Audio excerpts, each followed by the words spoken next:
اس channel کو subscribe کریں، like کریں اور اپنے پیاروں کے ساتھ شیئر کریں، اور کمنٹ سے ضرور آگاہ کریں کہ آپ کیا سننا، جاننا اور سیکھنا چاہتے ہیں۔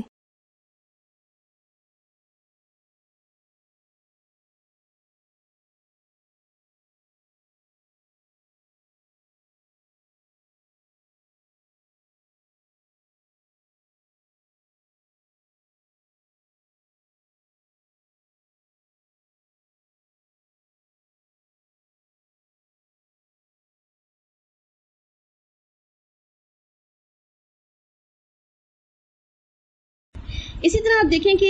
ساتھ میں مزید ایک اور مقام پر اللہ تعالیٰ کیا فرماتے ہیں، هو الذی یصلی علیکم والملائکۃ لیخرجکم من الظلمات الی النور، کہ یہ کیا کرتے ہیں، وہی تم پر رحمت بھیجتا ہے اور اس کے فرشتے بھی، تاکہ تمہیں اندھیروں سے روشنی کی طرف لے آئیں۔ نہ صرف یہ ہمارے وہ دوست ہیں جو ہمارے ساتھ رہتے ہیں، بلکہ کہتے ہیں ٹرو فرینڈس کیسے ہوتے ہیں۔ ٹرو فرینڈس جو ہوتے ہیں وہ آپ کو کبھی کسی مشکل میں نہیں چھوڑتے۔ جو اچھا فرینڈ ہوتا ہے وہی آپ کے مشکل وقت میں کام آتا ہے۔ تو وہ جو مشکل وقت میں کام آنے والا فرینڈ ہے تو وہ کیا کرتا ہے، وہ آپ کو ہمیشہ مشکل حالات میں آپ کا ہاتھ پکڑ لیتا ہے، آپ کو گرتے سے اٹھا لیتا ہے، آپ کو اندھیروں سے باہر روشنی کی طرف لے آتا ہے، آپ کی قدم قدم پہ رہنمائی کرتا ہے، وہ کبھی اکیلا نہیں چھوڑتا۔ تو یہاں اللہ تعالیٰ کیا فرما رہے ہیں کہ مومنوں پر واجب ہے، یعنی کہ مومنوں پر فرض ہے، ایمان لانے والوں پر فرض ہے کہ ایمان لانے والے فرشتوں سے دوستی کریں، اور فرشتوں کی دوستی میں، کیونکہ فرشتے کیا کرتے ہیں، نہ صرف یہ کہ دوستی کرتے ہیں بلکہ محبت کرتے ہیں، رحمت و برکتیں نازل کرتے ہیں، لے کر آتے ہیں اللہ کی طرف سے، بلکہ ساتھ میں وہ استغفار بھی کرتے ہیں، دعائیں بھی کر رہے ہوتے ہیں ہمارے لیے کہ اللہ اس کو بخش دینا، اللہ اس کو جو ہے معاف کر دینا، اللہ جو ہے اس کے کام قبول فرما لینا، وہ ساتھ ساتھ میں دعائیں بھی کرتے رہتے ہیں۔ اسی طرح آپ دیکھیں، نہ صرف یہ کہ ہمیں فرشتوں کی دوستی کرنی چاہیے بلکہ فرشتوں کی دشمنی سے بچنا بھی چاہیے۔ بالکل ٹو وے اینگل ہے یہ کہ جہاں اپنے دوستی تو کرنی ہے مگر اس کی دشمنی سے بچنا بھی ہے۔ جیسے اللہ تعالیٰ قرآن پاک میں فرماتے ہیں نا، من کان عدوا للہ وملائکتہ ورسلہ وجبریل ومیکال فإن اللہ عدو للکافرین، کہ جو شخص اللہ اور اس کے فرشتوں کا اور اس کے رسولوں کا، جبریل اور میکائیل کا دشمن ہوا، ایسے کافروں کا دشمن تو خود اللہ سبحانہ و تعالیٰ ہے۔ یعنی کہ جو لوگ اللہ کے دوستوں سے دشمنی رکھیں تو پھر کیا ہے کہ ہم اگر ان سے دشمنی رکھیں گے یا ان سے ہم دوستی نہیں کریں گے تو پھر کیا ہوگا کہ پھر ہم یہ دشمنی ہمارے لیے بھی بدلے میں مل جائے گی۔ یعنی کہ معلوم ہوا ہمیں کہ فرشتوں سے دشمنی اللہ سے دشمنی کا سبب بن جائے گی، اور اللہ سے کسی دشمنی ہو جائے تو وہ کیا ہے، وہ ہلاکت کی ہی باعث ہے، بندہ ہلاکت میں ہی جائے گا اس کی دشمنی کے باعث۔ اس کا مطلب یہ ہوا کہ فرشتوں سے دشمنی رکھنے سے ہمیں بچنا چاہیے، اور یہ ہمیں عقیدہ رکھنا چاہیے کہ فرشتے جو ہمارے لیے ایک مددگار کے طور پر ہیں، ان سے دوستی کریں۔ جیسے الحمدللہ ہمیں آج پتہ چل گیا کہ آج فرشتے جو ہے وہ اتریں گے۔ اگر یہ ہمارے لیے ایک مددگار فرشتے ہیں تو ہمیں کیا کریں گے، ہماری عبادت میں ہمیں مدد کریں گے۔ ہمارا قرآن پڑھنے میں دل لگ رہا ہوگا، ہم جب تلاوت کر رہے ہوں گے تو ہمارے ساتھ تلاوت میں ان کی آواز یا ان کی بھی جو محبت ہے وہ ساتھ ہمیں نظر آ رہی ہوگی۔ اسی طرح ہم تسبیحات کر رہے ہوں گے تو ہم یہ جان لیں گے کہ یہ بھی زمین پر اترے ہوئے تسبیحات کر رہے ہیں، اور تسبیحات جب یہ بھی کر رہے ہیں اس کا مطلب کیا ہے، ان کی تسبیح سے اپنی تسبیح ملانے کی ضرورت ہے۔ اور ان کی تسبیح کے بارے میں نے بتایا تھا تسبیح کے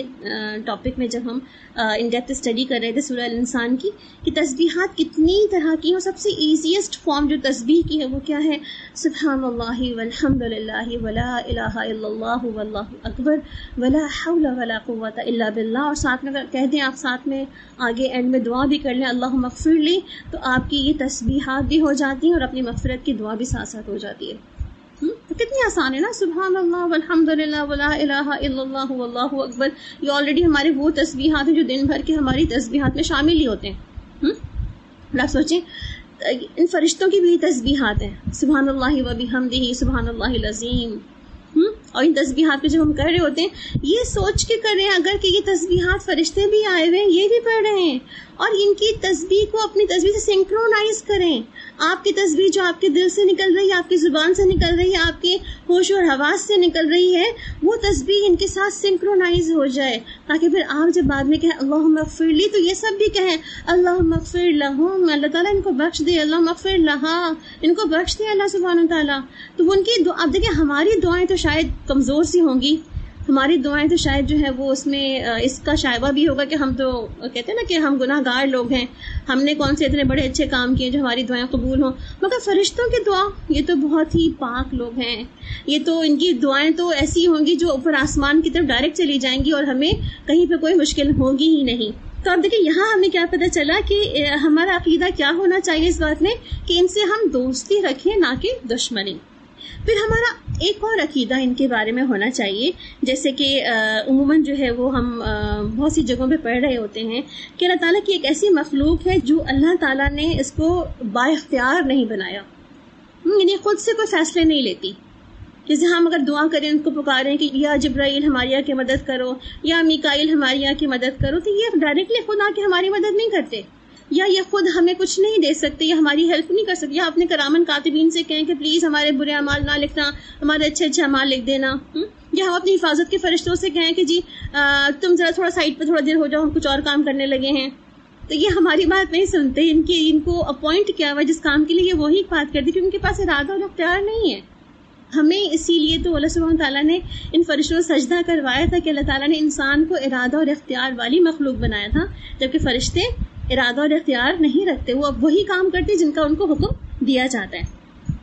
اسی طرح آپ دیکھیں کہ اللہ تعالیٰ جو ہے مزید ان کے بارے میں کہتے ہیں کہ اللہ تعالیٰ نے بہت سارے ان کے نام بھی بتا رکھے ہیں ہمیں، جیسے جبرائیل علیہ السلام ہیں، میکائیل ہیں، اسرافیل ہیں،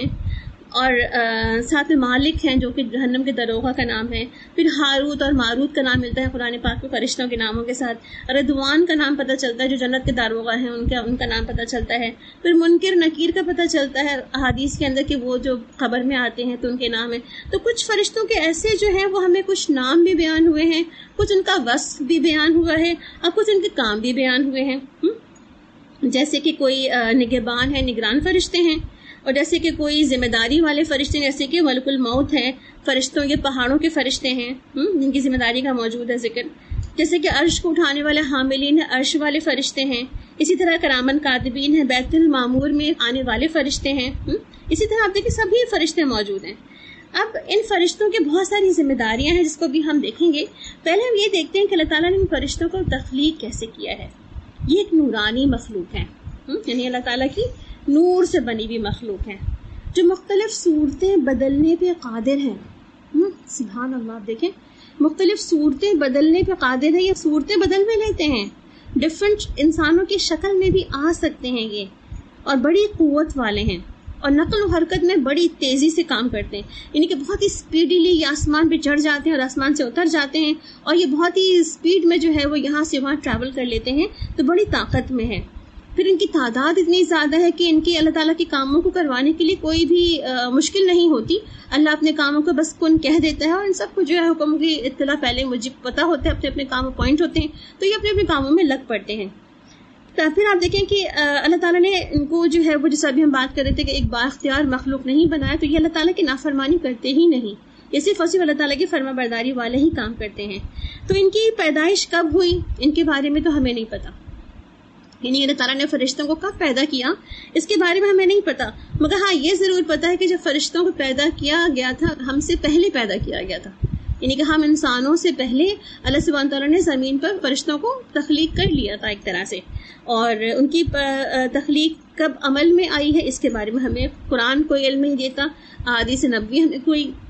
علم اس کے بارے میں نہیں دیتے۔ ہم مگر یہ ضرور پتہ چلتا ہے ہمیں کہ جب فرشتوں کو اللہ تعالیٰ نے ذکر کیا تھا انسان کی تخلیق کے بارے میں، تب انہوں نے اپنا آرگیومنٹ ضرور پیش کیا تھا کہ آپ کیوں بنانے جا رہے ہیں ایک انسان کو جو کہ یہ کرے گا اور وہ کرے گا۔ اسی طرح آپ دیکھیں کہ فرشتوں کو اصل شکل میں انبیاء کے علاوہ کوئی نہیں دیکھ سکتا، اور کسی کے سامنے نہیں آئے ابھی تک، آج تک فرشتے ہم میں سے کسی نے بھی نہیں دیکھا، سوائے اس کہ جب انسان کی موت قریب ہوتی ہے اور وہ پھر اس وقت فرشتے آ جاتے ہیں اس کے پاس، تو اس وقت ہی جو ہے وہ مرنے والا فرشتوں کو دیکھ سکتا ہے، اور اسی لیے کہتے ہیں نا کہ مرنے والے کی آنکھیں کھلی ہوتی ہیں، کیونکہ وہ فرشتوں کو جاتا ہوا دیکھ رہا ہوتا ہے جو اس کی روح لے کے چلا جاتا ہے، تو وہ اس وقت ہی سے فرشتوں کو دیکھ سکتا ہے انسان، اس کے علاوہ کوئی اور شکل نہیں ہے فرشتوں کو دیکھنے کی، ٹھیک ہے۔ ہاں مگر یہ ہے کہ اگر وہ انسانی شکل میں آ جائیں تو پھر ہر کوئی دیکھ سکتا ہے۔ اس کی مثال ہمیں کہاں ملتی ہے انشاءاللہ آگے بھی دیکھیں گے اس کے اندر، کہ نبی پاک صلی اللہ علیہ وسلم نے فرشتے کو اس کی اصل شکل میں بھی دیکھا تھا، اور جب وہ کسی انسانی شکل میں آئے آپ نے تب بھی ان کو دیکھا تھا، اور باقی لوگوں نے بھی پھر دیکھا ان کو۔ پھر فرشتوں کے متعلق کہ وہ آیا وہ مذکر ہیں یا مؤنث، ہمیں تو نہیں پتہ چلتا ان کے بارے میں کہ وہ مذکر ہیں یا مؤنث، کیونکہ اللہ تعالیٰ نے ہمیں ان کی ڈیٹیلز نہیں بتائیں کہ ان کا جینڈر کیا ہے، وہ کس جینڈر میں بلانگ کرتے ہیں، ہمیں نہیں پتہ ان کے بارے میں. تو جو چیزیں نہیں پتہ ان کے بارے میں بحث ہی نہیں ہے ہماری. کیوں؟ اس لیے کہ ہمارا تو ایمان بالغیب ہے اس کے بارے میں، کہ فرشتوں کے بارے میں جو معلومات ہمیں اللہ سبحانہ تعالیٰ نے دے دی، ہمارا اس پہ بلیو ہے کہ ہم اس پہ ہی یقین رکھتے ہیں. پھر اسی طرح آپ دیکھیں کہ ان کو کھانے پینے کی بھی کوئی حاجت نہیں ہے، کیونکہ اللہ تعالیٰ نے ان کا سسٹم کھانے پینے کا بنایا ہی نہیں ہماری طرح کا، تو اس لیے کھانے پینے کی ان کی کوئی حاجت نہیں ہے. اور ہمیں حاجت ہوتی ہے کھانے پینے کی، ہمیں کھانا ہے، پینا ہے، اور اس کے بعد پھر جو ہے وہ دوسرے کام بھی کرنے ہیں. تو الحمدللہ. اور ان کی پھر کھانے پینے کے بارے میں بھی پتہ چلتا ہے کہ فرشتوں کا کھانا کیا ہے. اور فرشتوں کا کھانا بھی یہی بتایا جاتا ہے کہ فرشتوں کا کھانا ان کی تسبیحات ہی ہیں. اور جب ان کو بھوک لگتی ہے تو یہی تسبیحات ان کا کھانا اور پینا ہے. جب وہ کہتے ہیں سبحان اللہ والحمدللہ واللہ اکبر، یعنی کہ تحمید، تحلیل اور ساتھ میں جو تکبیر، ان کی یہی ساری جو ہے تسبیحات ان کا کھانا، ان کی غذا ہے، جس کو وہ کھا کے ان کا اسی سے پیٹ بھر جاتا ہے الحمدللہ. اور اس کے بعد ان کو کسی چیز کی حاجت نہیں ہوتی. اسی طرح نہ ان کو کسی شادی بیاہ کی ضرورت ہے، نہ اولاد کی ضرورت ہے. یعنی کہ اللہ تعالیٰ نے جو ایک تناسل کا سلسلہ جاری رکھا ہے، جسے ہم انسانوں میں اور جنوں میں، اللہ تعالیٰ نے فرشتوں کے ساتھ نہیں رکھا ہے اس کو، کہ یہ نہ شادی کرتے نہ ان کی اولادیں ہوتی ہیں، بلکہ یہ آلریڈی اللہ تعالیٰ کی طرف سے ایسی مخلوق ہے جو منس ہی پیدا ہوتی ہے. ٹھیک ہے. اسی طرح نہ ہی وہ تھکتے ہیں، نہ بیمار پڑتے ہیں، نہ آرام کرتے ہیں، نہ ہی وہ سوتے ہیں، بلکہ اپنی تخلیق کی اول روز سے وہ زندہ ہیں اور تا قیامت تک زندہ ہی رہیں گے. یعنی ان کی تخلیق اللہ تعالیٰ نے کیسی کی ہے کہ ان کو کسی بھی انسانی اور بشری کوئی بھی چیز لاحق نہیں ہے. بشر کے لیے جو نیڈڈ ہے چیزیں، ان کے علاوہ کسی بھی چیز کو ان کی نیڈ نہیں ہے. اور وہ جو ہے اپنی روز اول کی تخلیق سے روز آخر کی تخلیق تک زندہ رہیں گے. وہ ہماری طرح اپنا وقت پورا کر کے دنیا سے چلے نہیں جائیں گے. پھر آپ دیکھیں فرشتوں کی کچھ صفات ہوتی ہیں، کچھ ان کی کریکٹرسٹکس ہوتے ہیں، کچھ ان کی جو ہے وہ کوالٹیز ہوتی ہیں کہ فرشتے کیسے ہوتے ہیں. تو انتہائی سخت اور مضبوط ہوتے ہیں، جن کے بارے میں آتا ہے نا ملائکۃ غلاظ شداد، یعنی کہ انتہائی سخت دل اور مضبوط فرشتے مقرر ہیں. کہاں؟ جہنم کے اوپر، جو وہاں پر کسی سزائیں جو اللہ کے حکم سے دے رہے ہوتے ہیں، اور ان کو کوئی نرمی یا کوئی ان کی طرس ان کو دل میں نہیں آ رہا ہوتا. جبریل علیہ السلام کا وصف بیان کرتے ہوئے اللہ تعالیٰ فرماتے ہیں کہ ذی قوت عند ذی العرش مکین، جو انتہائی قوت والا ہے، عرش والے کے نزدیک بہت بلند مرتبہ ہے. یعنی کہ جبریل علیہ السلام کتنے زبردست ہے کہ اللہ تعالیٰ نے فرمایا کہ ذی قوت المتین. اسی طرح فرشتوں کے جسموں کے بارے میں آتا ہے کہ بہت بڑے جسموں والے ہوتے ہیں. یہ عائشہ رضی اللہ عنہ فرماتی ہیں کہ نبی کریم صلی اللہ علیہ وسلم نے فرمایا جبریل علیہ السلام کے بارے میں کہ جب ان کو اصلی حالت میں انہوں نے دیکھا تھا تو کہتے ہیں 2 مرتبہ آپ صلی اللہ علیہ وسلم نے حضرت جبریل علیہ السلام کو دیکھا اور انہیں آسمان سے اترتے ہوئے دیکھا. تو ایک بار جب دیکھا تو ان کو کہتے ہیں کہ زمین سے لے کے آسمان تک ان کا پورا جسم تھا جو پوری افق کو ڈھانکا ہوا تھا، پورا تب اس کے علاوہ کچھ اور ان کو نظر نہیں آ رہا تھا آپ صلی اللہ علیہ وسلم کو. اسی طرح ابن مسعود کی ایک اور روایت سے پتہ چلتا ہے کہ نبی کریم صلی اللہ علیہ وسلم نے جب دیکھا جبریل علیہ السلام کو تو اس وقت ان کے 600 پر تھے. سبحان اللہ. آپ دیکھیں ہمیں تو 2 پر والے پرندے ہی نظر آتے ہیں صرف اور صرف جو اڑتے ہوئے رہتے ہیں، اور ہم اسی کو جو ہے اپریشیٹ کر رہے ہوتے ہیں. کہاں اتنے ہائی چلے جاتے ہیں اڑنے کے لیے، اور ہم تو کہیں بھی نہیں جا سکتے اتنی آزادی سے اڑنے کے لیے. تو یہ کس طرح سے اڑ رہے ہوتے ہیں. اور جہاں یہ فرشتوں کی بات آ رہی ہے، ان کی جو اپنے اپوائنٹڈ کام ہے ان کی بات آ رہی ہے، اسی لحاظ سے ان کی طاقت بھی ہے، اور اسی لحاظ سے اللہ تعالیٰ نے ان کو پاورز بھی دے رکھی ہیں. اور یہ جو پاورز ہیں نا جو جبریل علیہ السلام کو ملی وہ کتنی ہیں؟ جن کے 600 پر ہیں. اور کہتے ہیں کہ ہر جو پر تھا اس نے افق کو گھیرا ہوا تھا، اور ان کے پروں سے مختلف رنگ کے قیمتی موتی گر رہے تھے. زمرد اور یاقوت کی قیمتی موتی ان کے پر سے گر رہے تھے. اب دیکھیں کیا اس کا حسن ہوگا، کیا خوبصورتی ہوگی ان پروں کی. ہم تو صرف دنیا میں وہ جو مور کے پر دیکھتے ہیں نا اسی کو ایڈمائر کر رہے ہوتے ہیں کہ کیا حسین پر ہیں مور کی، کیا کلرز ہیں اس کے اندر، کیا خوبصورتی ہے اس کے اندر، کیا نرمی ہے وہاں پہ. اور اس سے کئی گنا خوبصورت پر جو ہے وہ جبرائیل امین کے پر ہیں. اور آپ دیکھیں آج جبرائیل امین نے آنا ہے، آج ان کے آنے کا دن ہے، اور وہ اپنی اسی خوبصورت پروں کے ساتھ اس دنیا میں آئیں گے. ہمیں نہیں چاہیے کہ ان سے محبت کریں، ان سے ہم اپنی ایک دلی کہتے ہیں تعلق پیدا کریں، اور پھر ہم جب یہ آئیں تو ان کا کہتے ہیں نا کہ ہم ان کے ساتھ اپنی تسبیحات اپنی عبادتوں کو اتنا کر لیں کہ ہمیں لگے کہ ہاں فرشتے ہمارے ساتھ بیٹھے عبادت کر رہے ہیں, ہمارے ساتھ جو ہے یہ نمازیں پڑھ رہے ہیں, ہمارے ساتھ جو ہے ان کا ذکر بھی ساتھ چل رہا ہے. اسی طرح نبی کریم صلی اللہ علیہ وسلم نے عرش کے اٹھانے والے فرشتوں کے بارے میں بتایا کہ ان کی جو ایک فرشتہ جو ہے اس کو ڈسکرائب کیا آپ صلی اللہ علیہ وسلم نے, ان میں سے ایک فرشتہ جس کو بتایا گیا کہ اس کی کان کی لو سے کندھے تک کا فاصلہ اتنا طویل ہے جتنے کی 700 سال کی مسافت ہوتی ہے. یعنی کتنا جائنٹ سائز کا وہ فرشتہ ہے جو حاملین عرش میں سے ہے کہ اس کی جو ہے وہ ایک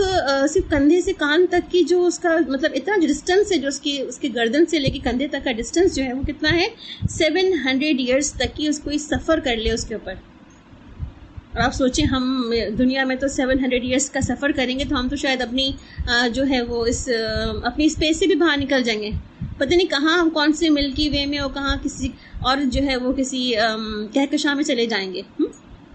تو اتنی لمبی مسافت کے برابر اس کا جیسے میں سوچوں کتنا جائنٹ ہوگا, یو کانٹ ایون امیجن, ہم تو امیجن بھی نہیں کر سکتے اس کو کہ وہ کتنی جو ہے وہ جائنٹ اس کی جو ہے وہ شبیہ ہوگی. بہرحال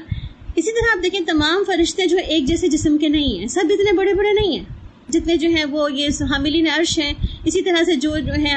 حضرت جبریل علیہ السلام ہے, ہر فرشتہ اتنا بڑا نہیں ہے, کیونکہ اس کے بارے میں کیا ملتا ہے ہمیں قرآن پاک میں. اللہ تعالیٰ ہمیں بتاتے ہیں کہ الحمدللہ فاطر السماوات والارض جاعل الملائکۃ رسلا اولی اجنحۃ مثنی وثلاث ورباع یزید فی خلق ما یشاء. سورہ الفاتر کی آیت نمبر 1 میں آتا ہے اللہ تعالیٰ کی تمام تعریفیں ہیں جو آسمانوں اور زمین کا پیدا کرنے والا ہے اور 2 2 3 3 اور 4 4 پروں والے فرشتوں کو اپنا قاصد بنانے والا ہے. تخلیق میں جو کچھ چاہتا ہے وہ زیادتی کرتا ہے, یعنی کہ جتنا جس کا کام ہوتا ہے اسی لحاظ سے اس کی جو ہے وہ پاورز اس کو دے دی جاتی ہیں, اسی لحاظ سے اس کے پرز کو مل جاتے ہیں, تو اپنے اپنے پاورز کے لحاظ سے اس کو مل جاتے ہیں. ہمیں بھی پاورز چاہیے نا بیسکلی, تو ہم جب اس پاور نائٹ میں جب دیکھیں گے کہ ہمارے پاس ڈھیروں فرشتے جو ہمارے پاس آ رہے ہیں ان کی ڈفرینٹ پاورز ہیں. سب سے زیادہ پاورفل جبریل علیہ السلام ہے, اس کے اندر ان کی سب سے زیادہ پاورز ہیں. تو وہ جو پاورز کے ساتھ اتنے سارے پاورفل لوگ جو ہے پاورفل مخلوق جو ہے اس کائنات کی زمین پہ آنے والی ہے, سوچیں زمین کو کتنا پاورفل کرے گی, زمین پہ رہنے والوں کو کتنا پاورفل کر سکتی ہے وہ. تو اس کے علاوہ ہمیں اور بھی پتہ چلتا ہے کہ فرشتے خوبصورت بھی ہیں, یعنی کہ بعض اوقات تو اللہ تعالیٰ نے ان کو انتہائی ڈراؤنی شکلیں بھی دے رکھی ہیں, جیسے کہ منکر نکیر کے بارے میں آتا ہے, یا جیسے جو کافر کے روح قبض کرنے والے فرشتے ان کے بارے میں آتا ہے, وہ ڈراؤنی شکل کے فرشتے ہیں. مگر بہت سے فرشتے جو ہیں وہ میکسیمم وہ خوبصورت فرشتوں میں شمار ہوتے ہیں. جبریل علیہ السلام کے بارے میں اللہ تعالیٰ قرآن پاک میں فرماتے ہیں ذو مرۃ فاستویٰ. ذو مرۃ کے بارے میں ابن عباس کہتے ہیں کہ ذو مرۃ کا معنی ہے انتہائی خوبصورت دکھائی دینے والا.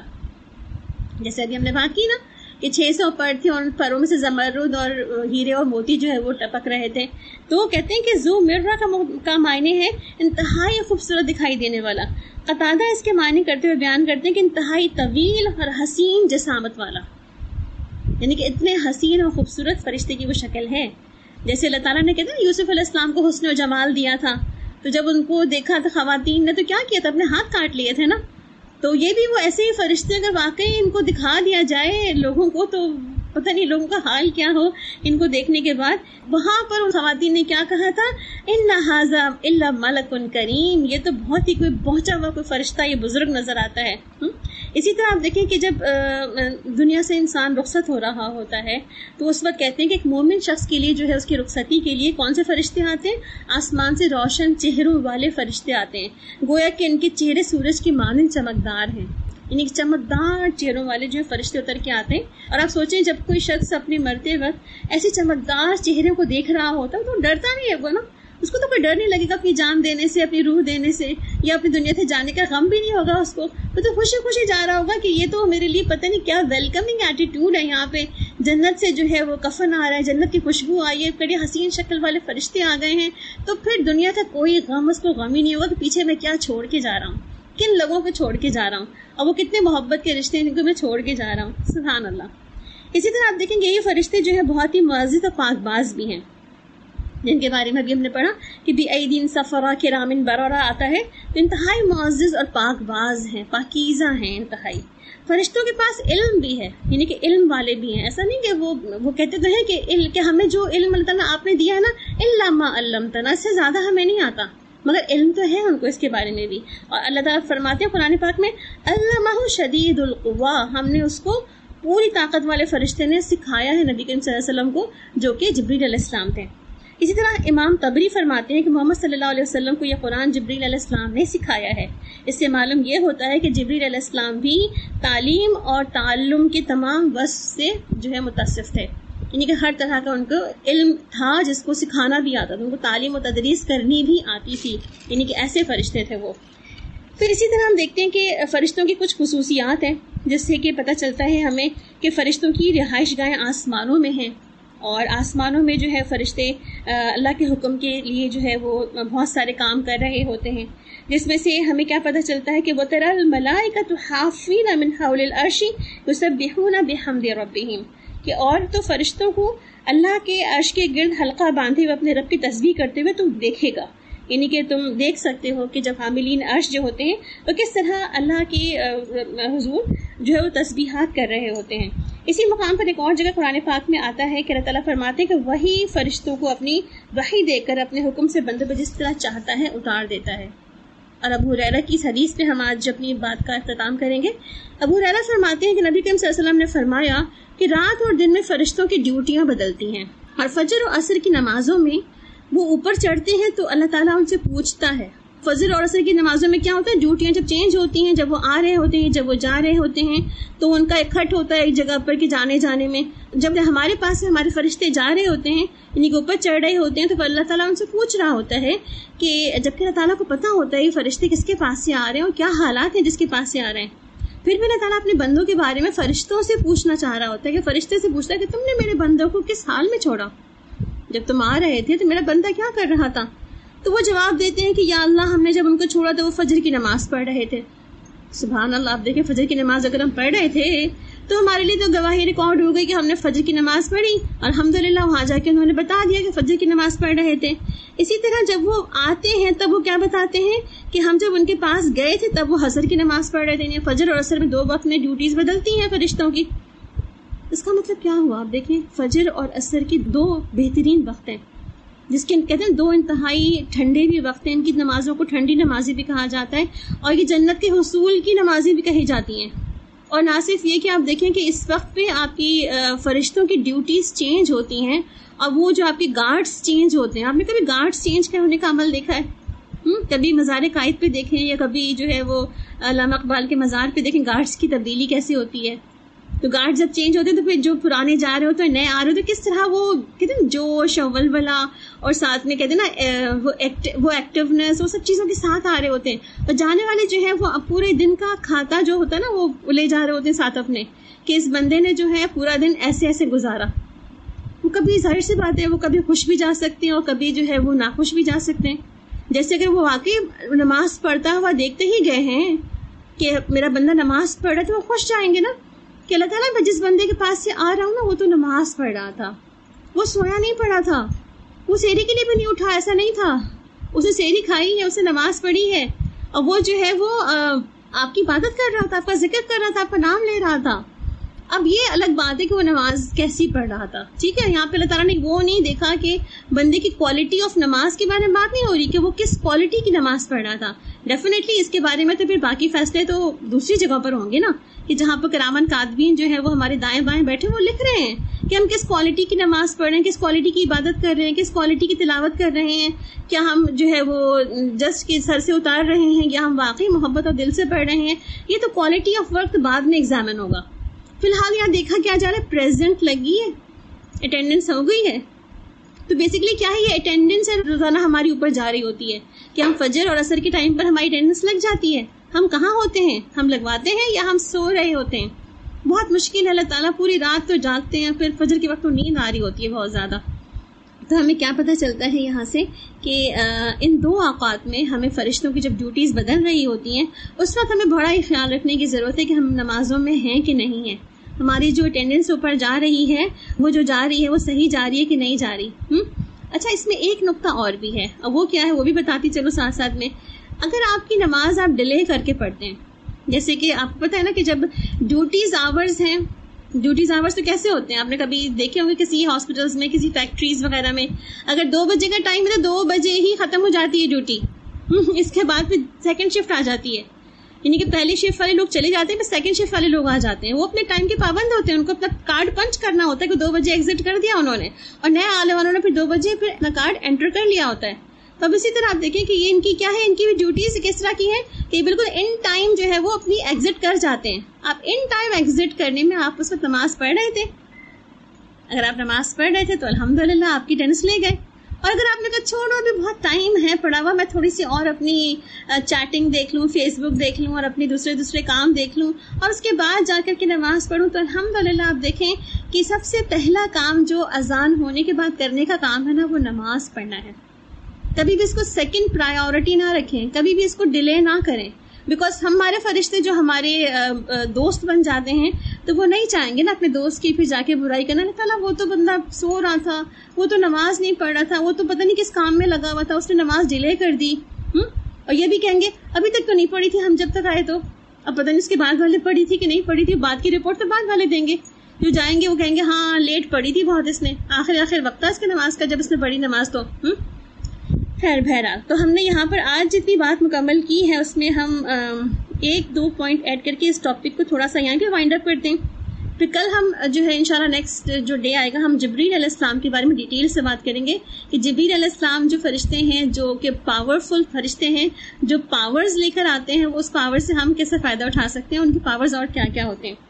ایک اور نقطہ جو اسی کے ساتھ تھا وہ یہ کہ فرشتے مؤنث یا مذکر نہیں ہوتے، تو اس لیے جو ہے وہ ان کے بارے میں یہ نہیں کہا جا سکتا کہ فرشتے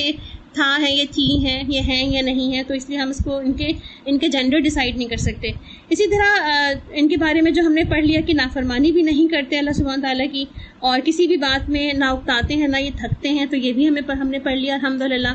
ابھی تک جتنی بات ہم نے پڑھی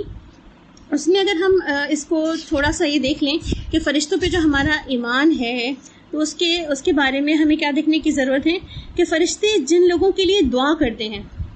یعنی کہ آج ہم یہ اگر میرا آخری جو بات ہے آج کی وہ ہم اس کو دیکھتے ہوئے چلے جائیں اگر، تو پھر ہمیں تھوڑی سی اور اس پاورفل نائٹ کے پاورفل جو اینجل آ رہے ہیں اس سے ہمیں تھوڑی سی کچھ اور ایک طرح سا محبت ڈیولپ ہوگی. وہ کیا کہ فرشتے ہم میں سے بہت سے لوگوں کے لیے دعائیں کرتے ہیں. جیسے کہ کوئی باجماعت نماز میں جا رہا ہے تو فرشتے ان کے لیے دعائیں کرتے ہیں. اگلی صفوں میں نماز ادا کرنے والوں کے لیے فرشتے ان کے لیے دعائیں کرتے ہیں باقاعدہ. صف کے دائیں بائیں کھڑے ہونے والوں کے لیے فرشتے دعائیں کر رہے ہوتے ہیں رحمت کی، جو صفیں بنا رہے ہوتے ہیں. پھر نماز سے فارغ ہو جا کے جائے نماز پر ہی بیٹھے رہنے والوں کے لیے، یعنی کہ حتیٰ کہ وہ بے وضو نہ ہو جائیں یا اٹھ نہ جائیں اس وقت تک فرشتے ان کے لیے رحمت کی دعائیں کرتے رہتے ہیں. پھر جو لوگ خیر و بھلائی کی تعلیم دیتے ہیں ان کے لیے بھی فرشتے دعائیں کر رہے ہوتے ہیں. مریضوں کی عیادت کرنے کے لیے جب کوئی جا رہا ہوتا ہے تو اس کے لیے بھی فرشتے دعائیں کرتے ہیں. نبی کریم صلی اللہ علیہ وسلم پہ درود جب ہم بھیج رہے ہوتے ہیں اللہم صلی علی محمد وعلی آل محمد، جب ہم پڑھ رہے ہوتے ہیں تو اللہ تعالیٰ اس وقت بھی ان پہ ایک فرشتہ نافذ کر دیتا ہے جو ہمارا درود جو ہے وہ نبی کریم صلی اللہ علیہ وسلم تک پہنچا دیتا ہے، تو اس کے لیے بھی رحمت کی دعائیں کر رہے ہوتے ہیں. اسی طرح روزہ رکھنے کے لیے سحری کھانے والوں کے لیے فرشتے دعائیں کرتے ہیں. اب آپ سوچیں اگر آپ نے سحری آج کریں گے تو انشاءاللہ آپ اس محسوس کریں گے آج فرشتے ہمارے لیے دعا کر رہے ہیں، تو آپ کا ایٹیٹیوڈ بھی کیسا ہوگا، فرشتوں کی دعاؤں کو لینے والا بن جائے گا. اسی طرح کہ ان لوگوں پر فرشتے دعا نہیں کرتے ان کے لیے انشاءاللہ ان کو ہم پرسوں دیکھیں گے کہ کون لوگ ایسے ہیں کہ ان کے اعمال ایسے ہیں جن کے لیے فرشتے دعا بھی نہیں کرتے،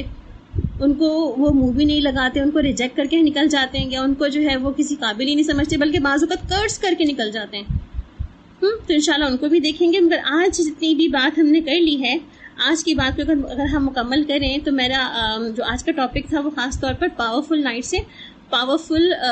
اینجلز کو پڑھنے کا تھا کہ ہم اینجل سے وہ لنک، وہ محبت وہ محسوس کریں تاکہ ہم ان سے وہ انرجیز وہ پاورز لے سکیں کہ ان کی عبادتیں اتنی انتھکے کیسے ہوتی ہیں، ان کی جو اطاعت ہے اتنی جو ہے وہ بالکل ساؤنڈ کیسے ہے، اور ہم ان سے کیسے انرجیز لے سکتے ہیں اپنی تسبیحات میں، اپنے اذکار میں، اپنی عبادات میں، مزید ان سے انرجیز کیسے لے سکتے ہیں. تو انشاءاللہ ہم مزید اس پہ بات کریں گے انشاءاللہ 25 کی نائٹ کو، اور اپنا ٹاپک وہاں مکمل کریں گے ان فرشتوں کا. تو پلیز اس میں جوائن ان کیجیے گا انشاءاللہ، تاکہ ہمیں نیکسٹ ٹاپک جو ہم نے آج چھوڑا ہے جہاں پر، یہیں سے ہم اس کو اٹھا کے مکمل کریں گے. اور آپ میں سے کسی اور کی کوئی سوالات ہوں یا کوئی چیز آپ نے پوچھنی ہو تو گروپ میں شیئر کر سکتے ہیں آپ سب، اور وہاں سے ہم آپ کو انشاءاللہ سوال کے جواب بھی وہیں پہ مل جائیں گے انشاءاللہ.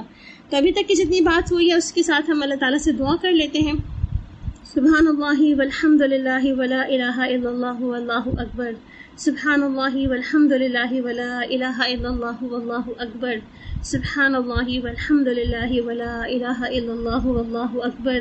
لا حول ولا قوة الا باللہ العلی العظیم. لا الہ الا انت سبحانک انی کنت من الظالمین. لا الہ الا انت سبحانک انی کنت من الظالمین. یا حی یا قیوم برحمتک استغیث. یا حی یا قیوم برحمتک استغیث. یا حی یا قیوم برحمتک نستغیث. لا الہ الا انت سبحانک انا کنا من الظالمین. یا بدیع السماوات یا حی یا قیوم انی نسألک. اللہم انت خلقتنی وانت تہدینی وانت تطعمنی وانت تسقینی وانت تمیتنی وانت تحیینی. اللہم انی اسألک بانی اشہد انک لا الہ الا انت لا الہ الا انت الاحد الصمد الذی لم یلد ولم یولد ولم یکن له کفوا احد. اللہم انی اسألک بان لک الحمد لا الہ الا انت